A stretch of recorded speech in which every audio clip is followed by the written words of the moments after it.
Welcome to Killer Women with your host, best-selling author Danielle Girard.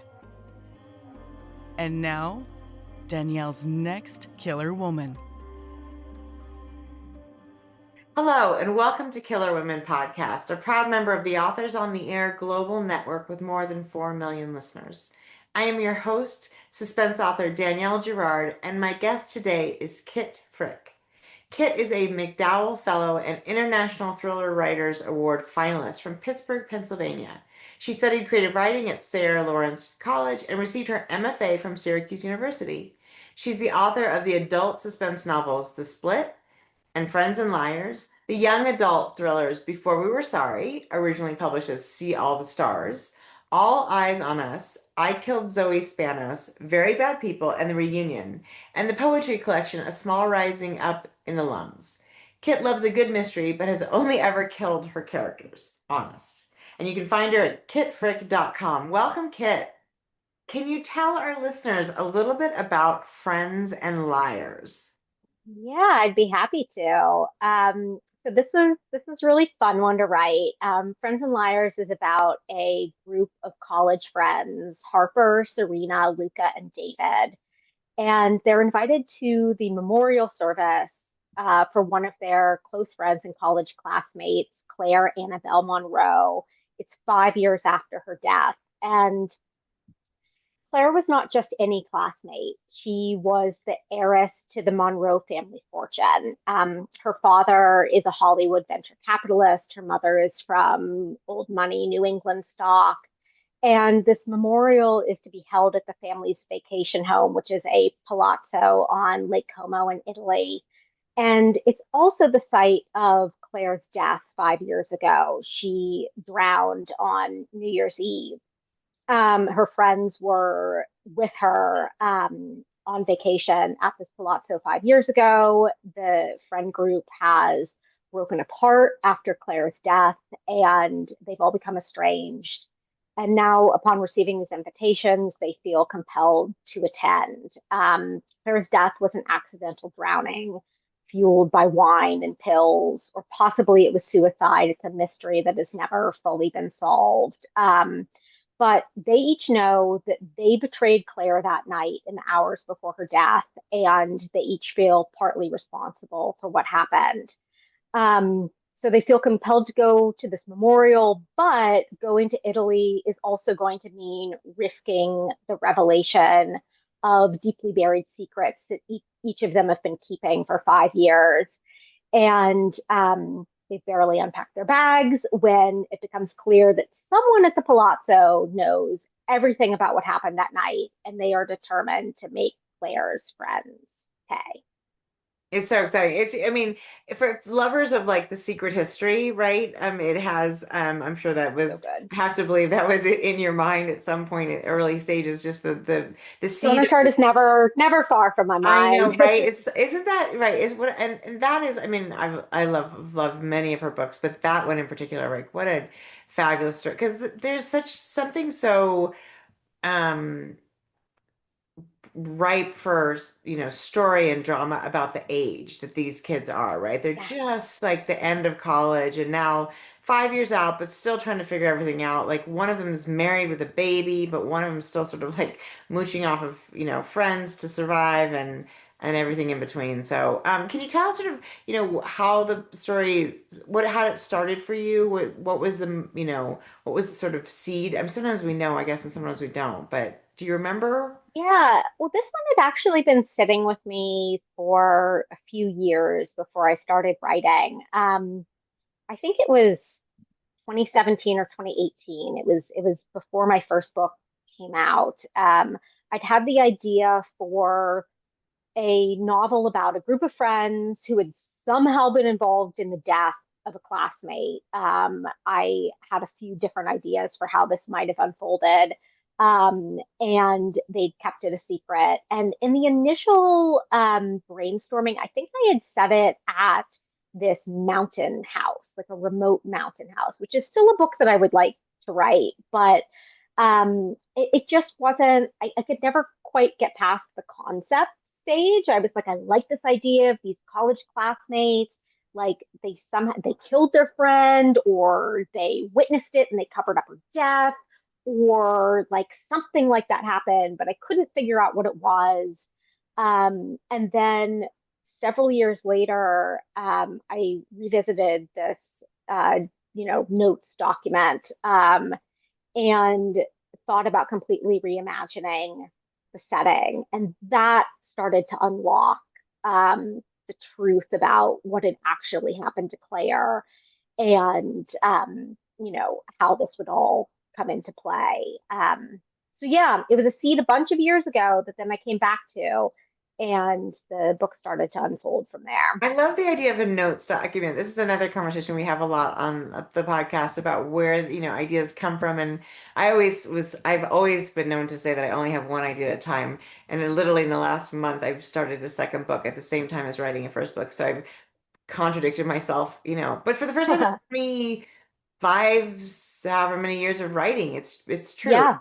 I've never had that happen before, which is to say that writing changes for your whole, career, of course. But how do do you have I'm curious about your notes app. Like, is it sort of a, when you're looking for a new idea, is it pages and pages of ideas you've had over time that just have never sort of become full blown ideas, or when do you add to it? Talk about that. Yeah. This was actually just a Word document that was Okay. in a file of like story Yeah. ideas on my computer. But I do also use the Notes app on my phone when I'm not at my desk and just want to like quickly jot something down. And what I'll often do is if I have a couple sentences just saved as a note, then later when I have more time, I'll transfer that over Right. to a document and maybe expand it a little. But most of these just, they don't go anywhere. I have, a lot of the seeds for ideas that then just sit. And this was a pretty rare one that got revisited and Yeah. actually turned into a draft and then into a book that's coming out soon.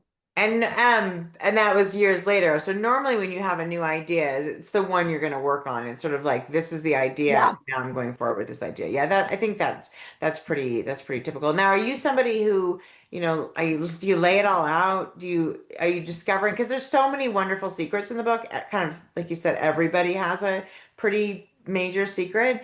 And even some of the characters whose points of view you're not in have wonderful secrets that we discover in the course of the book. So is it like I almost picture like a murder board where you've got all the twine, or is it happening as you sort of in that first draft?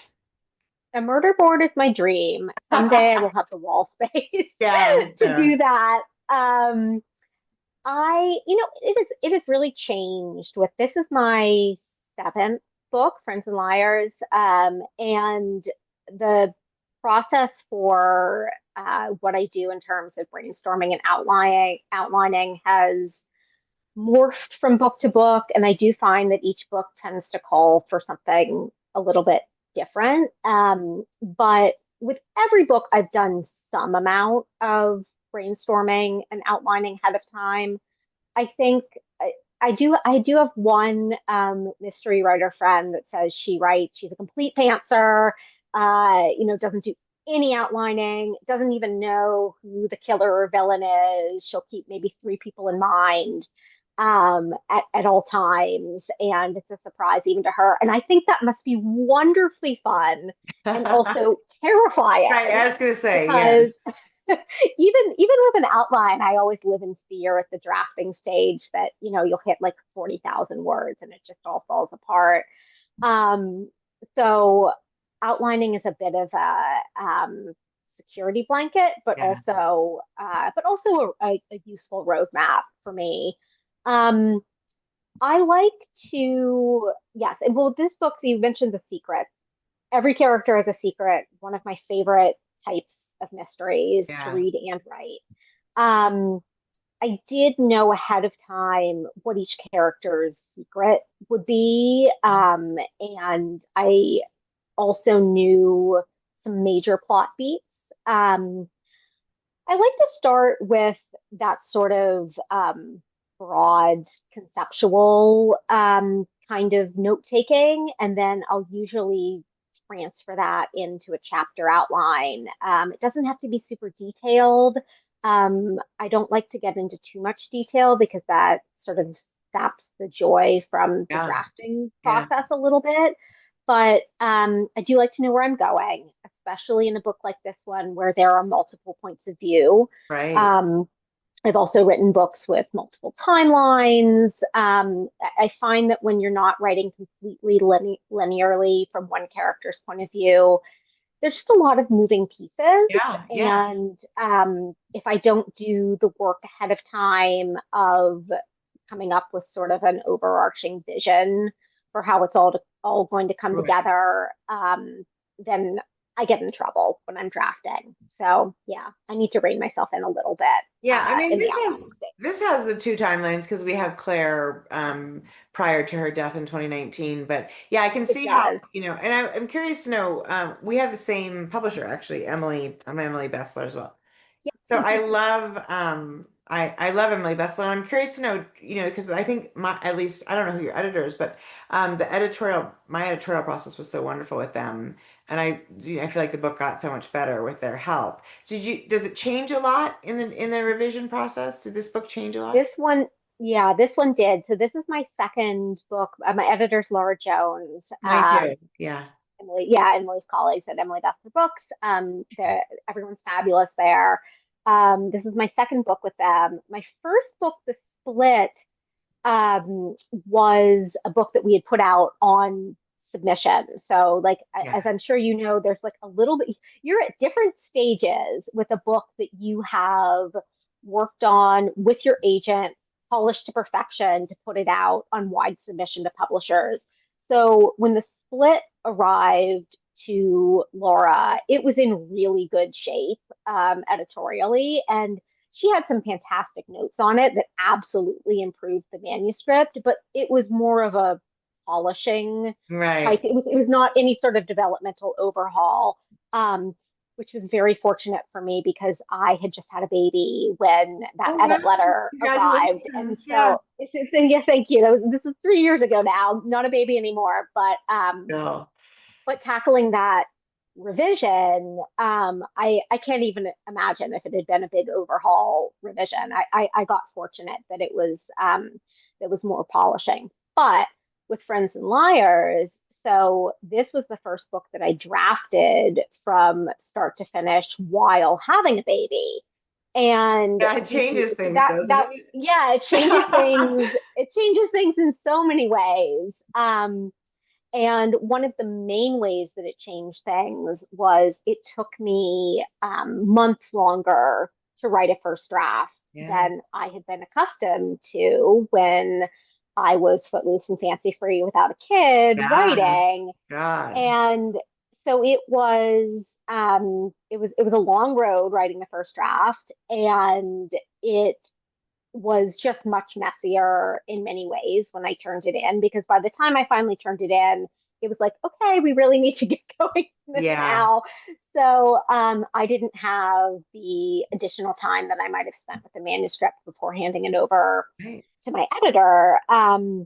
So Laura had some much more sweeping revision priorities for this book that were much needed. And I was so grateful to her to helping me like figure out like there were issues of plotting where the timing just wasn't working. There were reveals that were like the right reveals but at the wrong time in the book, so that involved going back and making some structural changes, which felt daunting Yeah. because mentioned it's 4 points of view, so it's hard to you can't just move chapter 22 back to chapter 18 and Without switch really, things right. around, right, when you're in four characters and really five, also because we also have Claire's Right. Yeah. timeline, which is on the night leading up to her death. So it was a much larger scale revision, but Laura was fabulous in helping me talk through how we might actually Yeah. execute some of these priorities. And the book became a lot stronger. And, when I first turned it into her, I was like, oh, I love it, but it's also kind of a mess. And now, as happens when you go through the editorial process, it reads like a real book. And Yeah. It's God bless editors and agents and copy editors for and sure. everyone that helps Yeah, for get us sure. there. For sure. So, this was, it sounds like this, you did some YA books, some young adult books, and then transition. So how, how was that? How is it different? How did it feel to go from, because obviously they're a little smaller scale, a little bit more reserved. What was the big difference between writing those and writing a adult fiction? Yeah, so as I mentioned, my notes for this book started back before my first book came out, which is YA, a book called well, the title has changed. It was originally published as The All the Stars. Now it's Before We Were Sorry.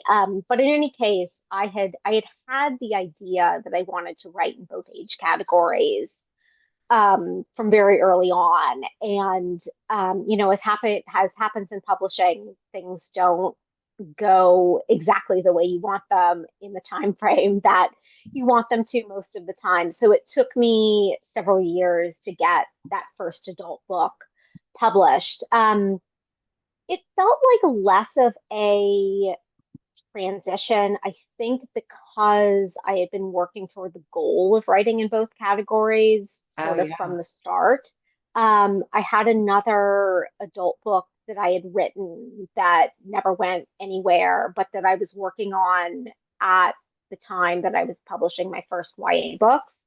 Um, so I'd had my feet in both age categories, even though I wasn't publishing in both from the beginning.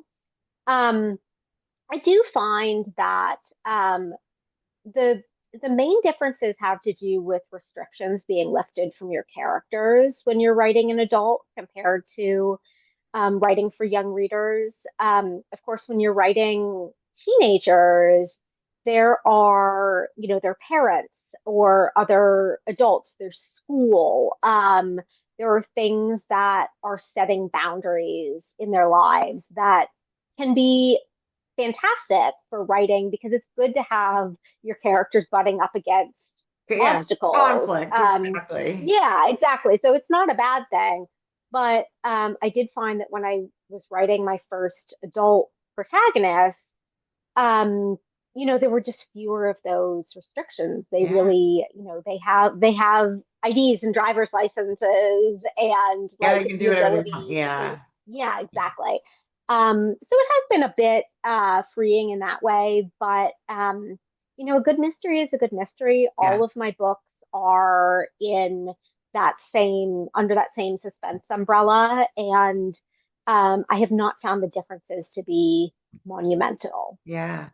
Well, then the follow-up question to that is how does it feel to be writing as a mother? Because I feel like what happens when we enter that is everything turns on its head a little bit in terms of how we see danger and everything else. So how has that been? Yeah, that has been a much more monumental shift, I think, in my writing life over the past few years, both in terms of writing characters who are mothers themselves or parents themselves, and in terms of how it has forced me to reimagine my own writing process. I have a character in this book, in Friends and Liars, Harper, who is a young mom. She got pregnant when she was quite young, her senior year of college, and she's now the mother of a 4 year old. And when I started writing this book, um, I had this newborn baby. And now, as it's about to be published, my child is 3, not 4, but I'm much closer to where Harper is in her stage of parenting than I was when I started. And, I did find myself just making some little tweaks to things that I imagined to be true when I was the child doesn't feature heavily in the book. Once Harper is whisked off to Italy, Oliver stays home with his grandmother. But we get a scene with him early on in the book, and she, of course, thinks about him throughout. And there, there were some things that I was like, oh, this I actually got this right, or I didn't quite get this right, Yeah. and I need to shift this. So, that's one way in which it has changed things. But I mean, the really more radical change is just, as I was mentioning before, going from being able to write where, I've never, I haven't had long periods of my life where I've written full time. I've usually been balancing it with another job. But nonetheless, balancing writing with another job is very different from balancing writing with another job and being a parent, which is Oh, a yeah. full-time job. So, yeah, so that has been the challenge. Now, my kid is in daycare full time, and things feel like they have stabilized, although they will never completely return to the way they were before No, because my brain is always partly with her, and that's that's right. just, that's just And how it my goes my kids are when you're a 25 working parent. 23, and it's still the same. In Hmm. fact, my daughter just tried to FaceTime me while we were talking. And I was like, not right now. Like, but there she is. I mean, yeah, it's a forever job, and it's really wonderful. Are you working on something new? Can you give us a hint? Or I also understand that people are like, nope, there's no way. I'm still in the stages of creation. Yeah, you've caught me on deadline for not one but two books that are due this week. What? So it's a busy week. Well, they're in different stages. I have two books coming out in 2026. The one is called Murder on the Upper East Side. It has a similar appeal to Friends and Liars in that it enters this ultra rich Hmm. world. This is, New York's Upper East Side as opposed to Palazzo in Italy. Um, but this is a really fun one. It's being put out by Simon and Schuster UK, and I'm actually writing under a pen name for the first time. Okay. I'm writing under the pen name Gigi Waldorf. It's an open pen name, so it's no secret that I'm, the author tied to this pen name, but it's very much geared toward fans of Gossip Girl, Oh, and the pen name is fun. a nod in that direction.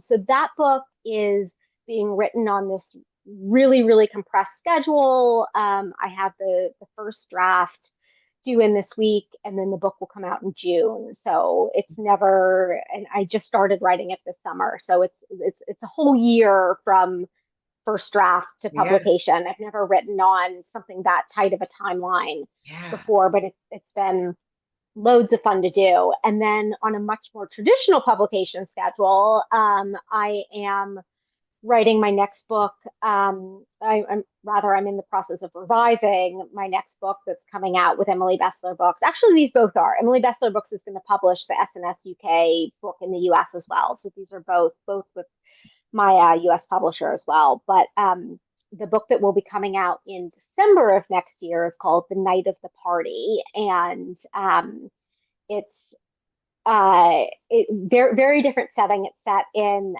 small town Pennsylvania. And so stepping out of that ultra rich world, but the main character is returning home and confronted with all of the women that tormented her in high school, and this has been incredibly fun to write as well. So yeah, working on a revision for one book and drafting another book at the same time has been a challenge, but That and a I'm gonna three-year-old. Yeah, I would yeah, say. and a 3-year-old. Yeah. But I should have about a week and a half off until either of these manuscripts come back to me. Oh, So looking forward to a little break next I month. would imagine that's so. Well, that sounds really exciting. Now, is the Murder on the Upper East Side, is that yeah, a little bit younger audience? So it is. So this is scratched a bit of the YA itch because I have not been writing in YA for the past couple of years. Murder on the Upper East Side is an adult book. However, it is set in two timelines, and it toggles between the characters as seniors in high school and the characters 10 years later at a charity gala, being thrown for their school, which is where the murder occurs. So writing, even though it is a book that is for an adult audience, I've had the opportunity to write the characters as both Yeah. teens and adults, and so Yeah. that's been scratching that YA itch a bit. That makes sense. And there's seems to be a theme too about the age, right? You like that kind of dipping your toe back in childhood and also sort of I would say young adulthood. I mean, these, the people in this book are young. It sounds like the story set in Pennsylvania. She's not that far out of high school that she still remembers Yeah, for sure. that's right. She's in her 20s as Yeah, well. Yeah. that's so fun. Well, it was so fun. So Friends and Liars is fabulous. Everybody go pick this up, and we will be giving away a copy of this book on our either over on Facebook at Danielle's Killer Women and the Killer Women group there, or on Instagram at Killer Women Podcast. So this was so fun. Wonderful. I will be looking forward to the next book, Kit, and hopefully I will see you out in the real world one of these days. It will at a conference or something. You're not that Yeah, far. I would love that. So fun. Thank you so much Everybody, for having me. oh, of course. Everyone, thank you for joining us on Killer Women with Kit Frick, and we will see you next time. Bye.